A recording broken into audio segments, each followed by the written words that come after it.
tambula nkembo, tambula nzitusu, tambula masika, zambi ya moyo, matondo na kilumbu ya idiaka ya lemvo ngemepesa beto. O kwiza kutwadisa beto na kifulu yaji, na lukutakani yaji, yala bantima ya beto, yala bampevi ya beto, yala banzutu ya beto, tata ina betume kutakana betu keba bantu ya lebakana, kwiza lemvo kila beto, na menga ya mwanenge Yesu Kristo vedi sa beto, chikwiza yala bangimbudulu ndongolo tusambulu, nyonso na isi antua dusulu ya nge, na nkumbu ya Yesu Kristo. Amen. Amen. Mungu nzami mbotia betwe. Bote chaka. Wakoso. Matondo ngizulu ya mbotera beto nyonso. Kisika ni kisika inangekele. Inangeme kuizila. Na kizitu ya nge. Paske betu kena kukota na kisika yaji. Na teme na lusambulu inati. Zambi. Kula munu na kizitu ya kimbevo. Vizitu nyonso mchindu betume kuizela na yawu. Yesu kena kujamba nge. Yesu kena kujamba munu. Tikwiza na kijenga ya kijandi. Yani mosi kujamba nge. Tuiza kwetu mu. Yaka zabi katu. Matondo kibuku ya nzimbu. Jangala na kote ngekele. Beto tuizili mumu kenu waye. Namisabiki yetu gele kumwe. Kumwela makana ya jone. Kumwela makana ya jone. Kimi tukebe na yemele ya yo kumwe. Katumu magene yemele ya yo kumwe. Kumwela makana ya jone. Milo gimya Yesu. Nina kwelo tuka. Nina jesi tika. Kuhuli sana kiswe. Kuhuli sana kiswe.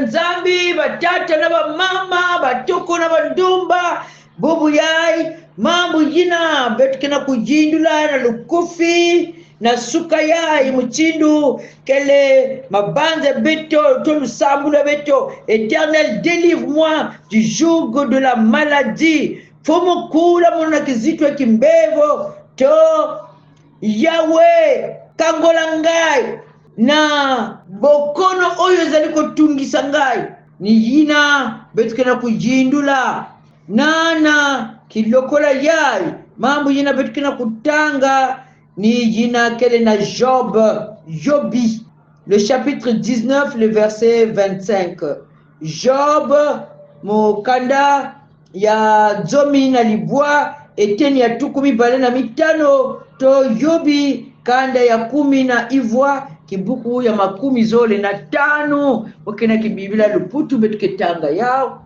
na nkumbu ya Kristo Yesu. Mais je sais que mon Rédempteur est vivant et il se lèvera le dernier sur la terre. Betu nyonso ke kwenda, mais je sais que mon Rédempteur est vivant et il se lèvera le dernier sur la terre. Amen. Amen. Je sais que mon Rédempteur est vivant et qu'il se lèvera le dernier sur la terre. Diamu yaye ne muntu jina kena kati ya mkwa musu ya ngolo. Ba mkwa musu jina peut-être ngena mnu betu mebwa na tete na yauve. Muntu yaye satana mekwenda lombi la permission na tata nzambi samu na kukwamisa yati. Chiba betu ketela siki minu yani ke vuandaka ya intereve. Parce que minu ya betu ya kaka ke vuandaka ya iti ya intere. Peut-être que paga munu lembo kila munu. Nge kila landa bilokola ya ife samu kaka na intere. cha tata nzambe kena sika ngemu kena zisange ina tata nzambe ke pesa nge ina ngeme zola ale ngeme kima kiminu ya entere yikene kinzabu ya entere ni jina kena talana mingi na kilumbu yai na bilumbu ya betu yai betu kena jata baya kaka duku lada afosu ya kusambila mediamu kena nata nyina tata nzambi samu kaka na entere wi nzambi ke tata ya betu pegi fana nomba muntu ya kaka betu ke lomba bima yina ikeleve kaka ni tata ya beto mebe yake na babana yani la kutumama na tata siki me yina yani ke voada na satu papa sana fasu yani mama sana fasu yani me yina papa ke zonza to mama yani na tumama ve betu ba mia mingi pe keni muchindu yina na satana yani cho yani me kwa na tata nzambe mwani angejo bipete yani ke kaka mwani entere parce que nge pesa yani ba bima mingi donc bon yani fana kusika nge mais katula yani yamba ngeketala tata nzambe chale kwenda katula yani mekwenda katula babi bulu mekufua bimvama vuadana yani ya mingi yamekwenda Jobi na kumanga tata nzambe siki babana mekwenda Jobi na kumanga tata nzambe siki babima nyonso babi bulu nyonso bimvama si bibulu kwenda tete babana pe mekwenda yayi nzutu sonte nyonso na banzutu nyonso na bangolo na yandi pe ya mekwenda kimbevo ya ngolo mekota na nzutu Jobi na kumanga tata nzambe siki kento mezonza na mefinga tata nzambe kufa yange samu chipasi mekuluchila bandiko yina mevwanda na yandi bapangi yina pevadi kuiza kotea yandi batango nyonso kudia kujangalala yandi vwandaka muntu ya mbote ketu ya yandi peyina vwandaka na yandi kintwadi bau nyonso mekima Jobi na kumanga tata nzambe siki yandi chimule na manga nzambe meba pasi me luchila yani kina kujindula me pourquoi tata nzambe kotisa muna pasi yaye sibu nzolaka kentu yangana tata nzambe yandi semba muna sibu mfutaka bajina mukesa lidaka ve nzambi yandi semba muna simu kes brimeke ba bantu yangana kukwamisa bantu simu baka hapo kapekima yangana me iki yani kina kujindula me tata nzambe kikwandi mesala na kitezu yayi ngeme banda kwako bimvama mekatuka babi bulu mekufua kuna mesuka ve babana ngeme kuiza kubaka kuna ya mesuka ve nzutu nyonso pepe kuma ya kupola na pasi mingi yani kama ulcer kujwaka yani ulcer malin mpasi kuna pe ya mesuka ve kwako meme ketu pepe kima meme bakamaradi sikengera kuiza mwaba jina vuandaka kuna ni kuzonza na yani anga yai kimbevu ke kaka pamba yake pamba ve sekengeke na mambo donc on va siamisa yandi bakena ku accuse diaka yandi me Jobina tata nzambe ina yani kila jindula ina yani kila kusambila kulomba na tata nzambe kulomba nzambe na kuvutula pe mvutu wasiki doko mambo jina kena sara chiadi kwa musu yani kena kumbakula yafe me eski yake masumu me tata nzambe iki me nzambe ke kwa nzambe ya levo me iki yani kena bakula yafe tata nzambe kuna yani kena kutela Jobi ni street kotela mazuru ya yandi na kuvutula mvutu na Jobi ya siki kaka yani kena kuningisa itu na fier na muntu ya mchindu jina donko saatana kena tata nzambe kena kutela ni saatana parce que saatana yani kena kumwana kuna yani kena panike be muntu ya iki muke sana na saatana ya vada kena kubuisa kimino ya Jobi nga meme na kukotisa yani na lufwa parce que ya vada na kolere ya muntu jina tata nzambe dans le silence il était là na mazuru ya yandi yina Jobi kena na kujaula nzambe pe kena kuzonza ve nzambe kena kuvutula ve mimi wafu mchindu ya tata nzambe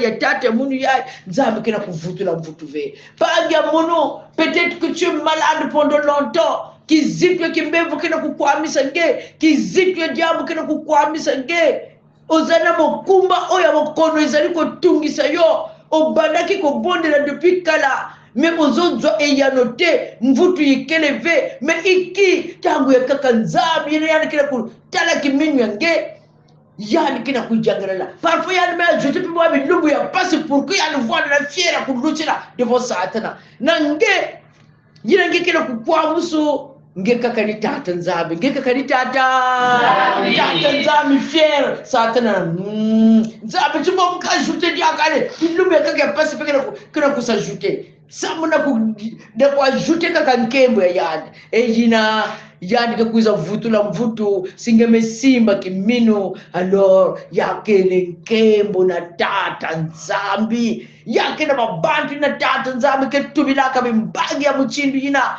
parce que mabantu ina kimbevu ina kina kuamisa nge peut-être qu'il y a quoi mais ça peut-être muntu ya kaka yani mesela kaka 3-4 jours abantu menge funge kuna tala nganga na kimbevu ya ipasi yani kuendaka menge kimbevu me jure nge me kanga man tata nzambi zabati yake fierté na tata nzambi vwanda na kimbevu nzambi ke laki sankembo ya yandi ba medese mezonga peut-être ba mambo chingele na nyaka diaka ve yake ba désespoir me kota mais est-ce que ya ikimbevo ya kisuka me kwani tata nzambi wapi jambo kwani tata nzambi ve vanda sui kangama na tata nzambi mchindi litoko yai yobi pourtant ba pasi yandi kina pasi ba pangi kina kufundisa yandi les autres ses amis sont en train de l'accuser de le culpabiliser nzambi yandi mosipe ya kuvoyandi pikina zonzaka diaka ve on dirait tata nzambi me pesa yani manima est-ce que tata nzambi kan go faso yani kina bakula ve mais même dans le silence de Dieu yani kina kuzonda ti mais je sais que mon rédempteur est vivant et qu'il se lèvera le dernier sur la terre même dans le silence de Dieu. Même si Yannick a pensé que Dieu est indifférent, Yannick Zabaka, non, il n'est pas indifférent, mais quoi? Iki, na kacha mapasi, mungia les autres, c'est donc Nzambe zola mounoupe, Nzambe qui est indifférent, Nzambe qui est fossoya. Mais même dans le silence de Dieu, peut-être dans la zone de Tia, Nzambe yai, on dirait Yannick Zaba mounoupe. Mais na kacha mapasi, ti Muzaba, ti Nzambi ya munu kele moyo yani ketelama mon frère ma soeur singe kina kitezo ya pasina enge kina kujata tata Nzambi inza kina kunwani sange muchindu satana kuna lomba yobi na tata Nzambi peut-être que satana pepe kuna lombi nange permission na kuningi sange Nzambi me permettre peut-être mambo ya kaka 10 nange mais singe ke diataka na tata Nzambi na makedika nyonso voile na kiminu que ton rédempteur est vivant, il se lèvera le dernier pour te défendre na ku restaurer na ku lakisa lulendo ya nantalisi inza na ku lakisa lulendo ya nantalisi peut-être qu'il y a ma vanga ya satana ina metedi minange na ku lakisa lulendo na nkembo ya yandi na babadu kezaba chingeke mwani ya tata Nzambi ya makedika voile na kiminu si kiminu yangi kubwaka singemelebakana ve na suka yai kiminu yange bika Nzambi vutula ngolo na kiminu yange parce que ngeke tala dans le silence de Dieu. Peut-être que tu es en train d'observer un temps de silence. Tu peux même croire que Nzambi qui est indifférent, Nzambazo yokangate, mais Moutia Izabaka, même dans le silence de Dieu, il était toujours vivant. Et il y a des olatelama toujours. Bika Nzambi sadi sange, nakusimba kiminu, simba Nzambi yange, sina bunti tingi zaba lulendo ya tata Nzambi. Zabati Yad, c'est le rédempteur qui est toujours vivant et qui se lève toujours dans toutes les situations. Yad. Singe kwenda kapebi sika kaka vutuka au vrai rédempteur. Naki vuki siya makedika, inake kulaka, inake nyaki saka, inake ke libere ke na mkele ya mutantu parce que mbevu ya kama kumaka mchindu ba boloko yina ba me ligote ke ngido le monde des ténèbres mais kuiza na tata Nzambi engejina ke mesimba ka diza tata Nzambi leka kiminu yake vwanda basinga yina Nzambi ke filisa bambazina kuzenga yao parce que yani zula laki sankevu ya yani bika tata Nzambi kusiami sangina suka yai na nkumu ya Kristo Yesu. Amen. Amen. Psaume 140, verset 9. Éternel, n'accomplis pas les désirs du méchant. Ne laisse pas réussir ses projets, de peur qu'il ne s'en glorifie. Psaume 140, verset 9. Éternel, n'accomplis pas les désirs du méchant. Ne laisse pas réussir ses projets, de peur qu'il ne s'en glorifie. Psaume 140, verset 9. Éternel, n'accomplis pas les désirs du méchant. Ne laisse pas réussir ses projets, de peur qu'il ne s'en glorifie. Luba bonsono yiza nwanisa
betukina kota na lusambulu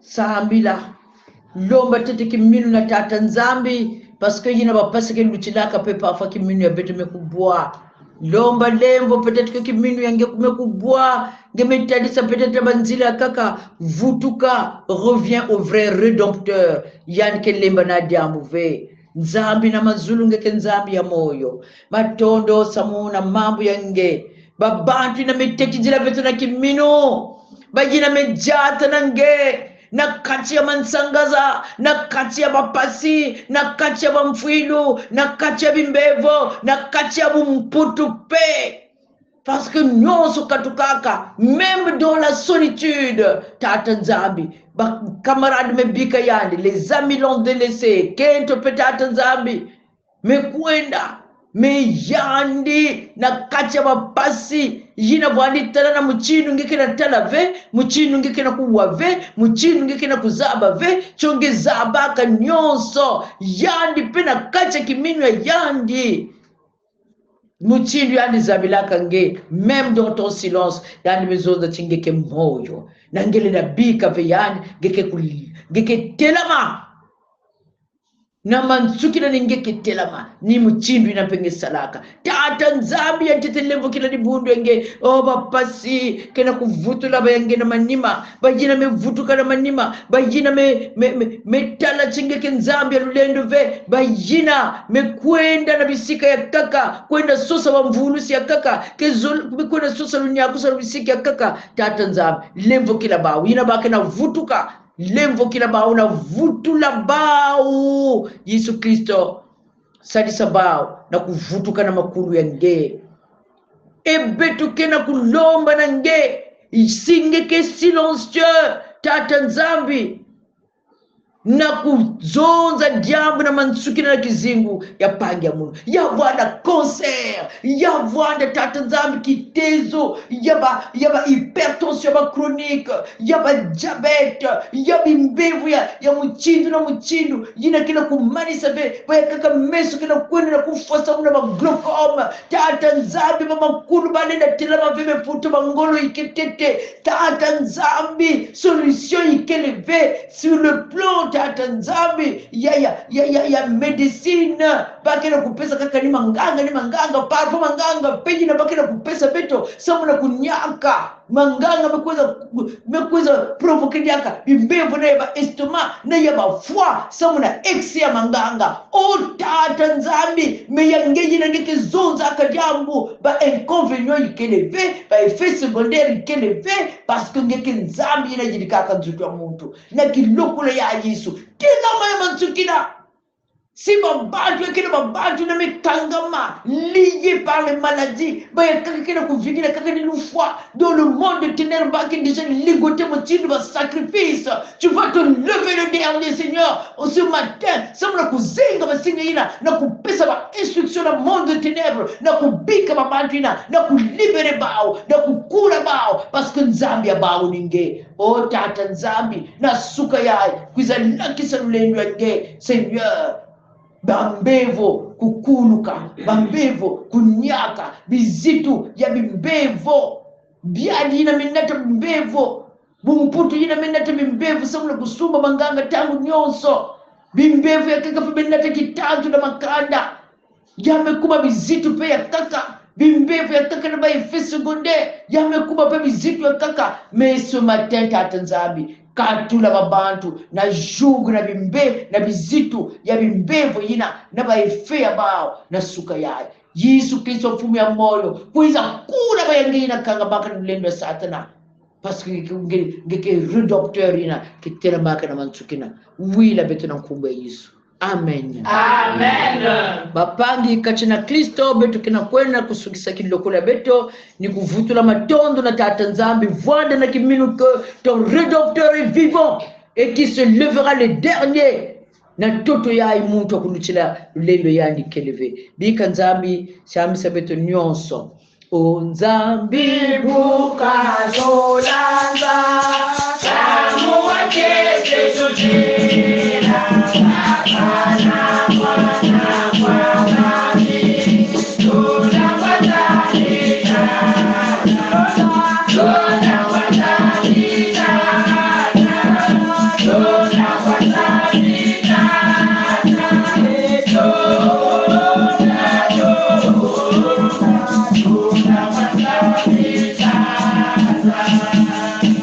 ngeye mfumu wetu yenzambi yeto ufweni mutambula nkembo yenzitusu yelulendo kati ngeye wasema bya byonsono mujamu ja luzolo lwaku byakala yebyasemwa bika levu ya mfumu ya betu Yesu Kristo zola ya nzambi tati ya beto kintwali ya mpevi ya longo kuvwana na kusikira na betu nyonso. Ameni. Amen. Matondo betu memalisa kilokula betu kilumbu ya mbote. Matondo.